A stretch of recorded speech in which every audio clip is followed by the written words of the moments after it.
मेरा सोना चंद तू जो हुसन दा शां है, साथे इंज दे जुल्म वसा नहीं। अखियां दे यार कमान विचों सिद्धे सावें तीर चला नहीं।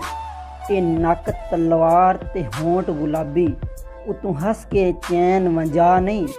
अल्लाह वास्ते हुसन ते पर्दा कर, काला सूर तू सालस पा नहीं।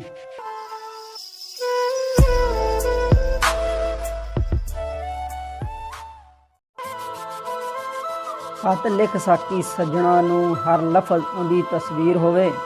हर सतर ते साडी गुरबत दा नवा ताज महल तामीर होवे। जिथे लिखना ढोल खुदा हाफिज, उथे फकत सलाम अखीर होवे।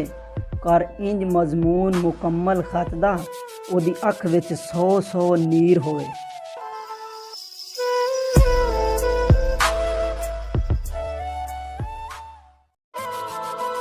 इस प्यार प्रीत दे मामले विच पहले दिन तू गलत नसीब हासे।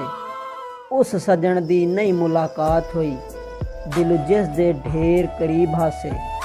ताबीर मुनासब नहीं निकली, नित वेख दे ख्वाब अजीब हासे। हो सकदा यार मिल पाउंदा, दर असल च ढेर गरीब हासे।